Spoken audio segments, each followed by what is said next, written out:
How is MPD allocating resources when you are hundreds of police officers down? Yeah, understandably so. Being down several hundred officers in a city this size is huge. But I think what's important here to recognize, even with those shortages and significant shortages that we still are providing the very best service certainly we're able to provide. So when we look at the data, we attempt to look at the data and follow the crime throughout the city. And it moves around from North Minneapolis to South Minneapolis to downtown, all throughout this city. And sometimes, certainly we have these spikes that may hit all of the city at one time. It just depends on the day of the week, the night, whether it's a long weekend, a holiday, or whatever the case may happen to be.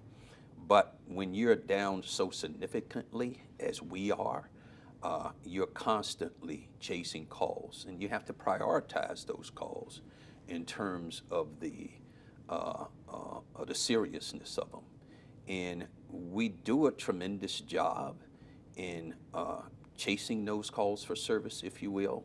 But certainly many of our lower priority calls oftentimes suffer merely because of the shortages that we are confronted with.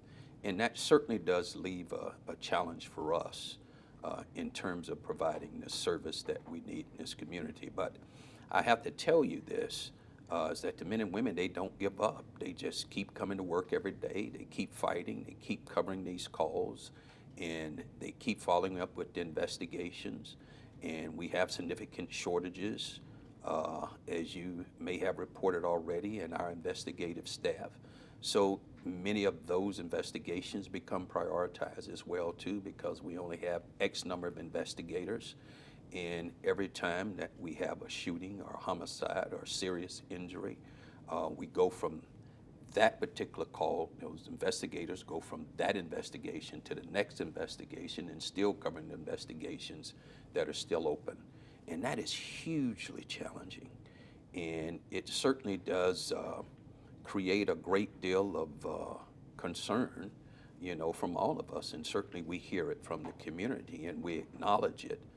But when you suffer, you know, when you're suffering with the type of shortages that we are, we acknowledge we have the shortages, but we can't allow that to keep us from doing what we do every day. And I have to tell you, they go out there and they do it for us every day. But it's tough. It's really tough.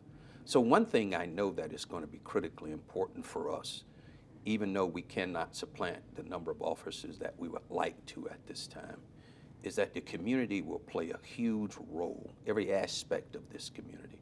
Our neighborhoods, our business communities, everyone has to get in on this and help us, to be eyes and ears for us, to give us leads when they think it may be appropriate to do so and it does not put them at risk. But we're going to need the public.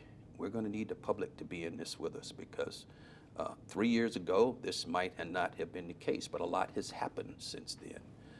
But this is where we are today, and we're working as diligently as we can to create a much more robust recruitment drive for police officers and 911 operators in this city. And we're getting some traction, a little bit at a time. And I think that's hugely important. But I think one of the most important pieces, and certainly I do hear from community members, we all hear from community members of wanting to see more police in their communities, want to see quicker response times, and those things that the data certainly does point out to be a challenge for us.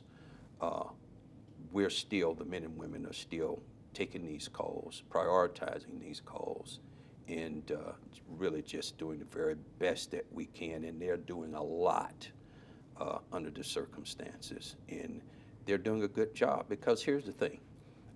Homicides, arrests are being made, and bad people are being arrested. We're still taking guns off the street. We're still taking drugs off the street. And we're putting some really, really, really bad people in jail. And that is not going to stop. And we're also helping people who need other care and support other than going to jail. We're providing that service too, trying to get people to the right mental health facility are the right support systems that are needed in order to help them. Because one thing we know for certain, we cannot rest ourselves out of none of this. But certainly we, with all the shortages that we do have, we're still providing a service in which we know over time things will get better as we increase our ranks, but that's going to take time. But a big piece of this to help supplant the shortages that we have currently is to call on the community, as we always have, to be able to help us, to be eyes and ears for us, and that's every aspect of our community. So this is the hand you've been dealt. You only have so many officers on the force. If you see that crime is spiking from a certain time of the day or in a certain area, I guess I'm thinking of it as a sports analogy. Yeah. Would you send in, your best players and perhaps more players to deal with a situation that we know is happening in this neighborhood versus keeping staffing levels kind of consistent throughout the day? What is the thinking behind that? Here's the challenge with that. That is a great question, excellent question. We have 5 precincts across the city. And even if we look at a precinct that may be a very busy precinct, right? And we can allocate resources to there, or anticipate to allocate resources to that area, because we know on this day and time we're seeing these spikes. What is very challenging for us, because our numbers are so low, we may be headed in that direction, but then something else happened over here. And because our numbers are so low, we can never get over here the way that we would like to be there, because all of a sudden now, as you know, in the world we live in, things are changing moment by moment by moment. So for the last few days, if the data suggests to me, we know we're going to have X number of robberies over here. Well, let's target that. Those things come up in roll call. The sergeants tell officers about them. We put resources over there oftentimes that are not part of the data that you're looking at, because we may take certain specialized units and put over there. But at the same time, while that is happening, because we have so many shortages across the city, something else happened over here. So we're constantly moving resources around, even when we think we can make predictions about where we need to be next. But here's what we've learned from this, and is that we have to remind ourselves we got to be mobile at any particular moment, right, in order to move these resources from precinct to precinct to precinct, because we're constantly roving, we're constantly looking at the data, and the data may hold true for a moment, but then something else happens over here, and we're splitting either those resources or moving those resources back over here. Because anytime that we have a shooting in the city, that takes a lot of resources now, sometimes from other precincts, to come provide support, security around those scenes, and still continue to answer calls in those other precincts as well. So that's part of the challenge, but here's what I've learned in my time that I've been here, and I've spent time out there with those officers. I've talked to them, I've been to the roll calls, I've been to the calls for service with them. They're constantly moving. So I'm not telling you what they have reported to me, I'm actually telling you what I've experienced riding with them, going to their roll calls, spending time out there, and see how they move about this city with the resources that we do have. So if we have a homicide to happen over here, our homicide units respond, and we certainly have shortages in all of our major crime sectors. But I'll tell you what, they're responding, they're talking to witnesses, they're gathering evidence, they're doing all the things that they are trained to do, and then you may have another shooting over here, and they have to respond to that as well. So we're constantly moving, but the story oftentimes that we seem to forget, even us ourselves in all this challenge, we're making significant arrests, and we're chasing bad guys. We know who some of them are, but we're still collecting evidence and witness statements, but we have targets. You know, we have targets, and we have information that gets shared and passed on to our investigators. And this is a huge piece of the crime fighting effort that has to go into play. And then we utilize our other assets that I'm responsible for, the Office of Violence Prevention, which we use and put in places, which are violence interrupters.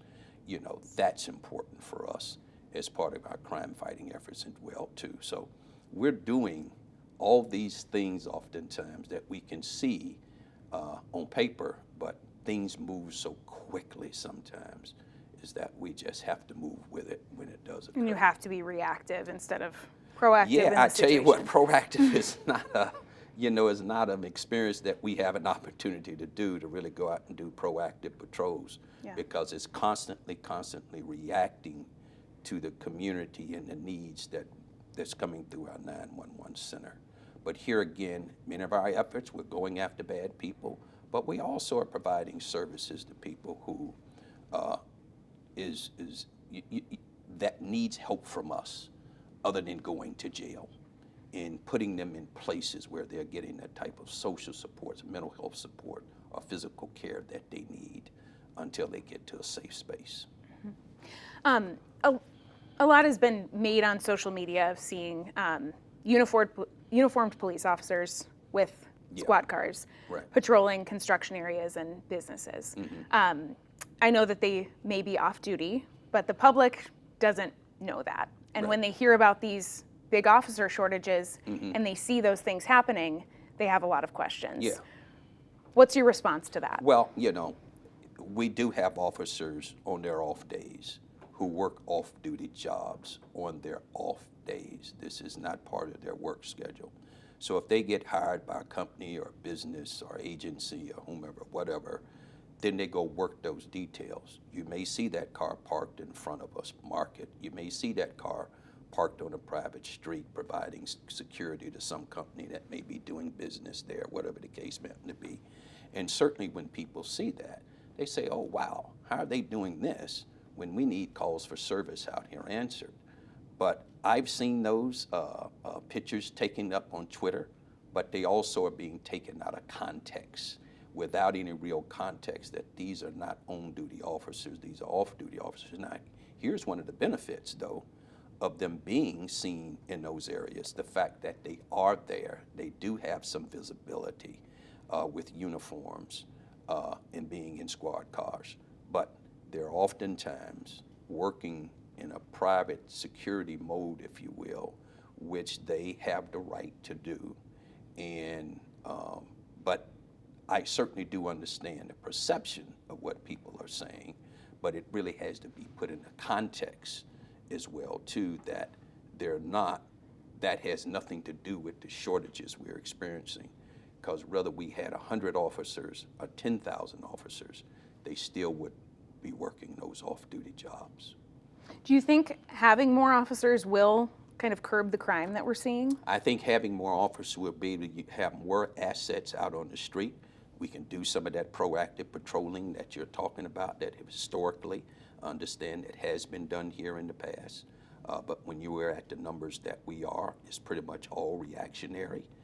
But certainly if we were back up to our staffing level and above where they were before, there would be greater opportunities for proactive work, to do more patrols, to be in more of a preventative mode, if you will. But understanding that as these officers move around the city in their patrols vehicles, there still is a degree of visibility. But would we like to see more? Would the community like to see more? Absolutely we would. And we're working towards that.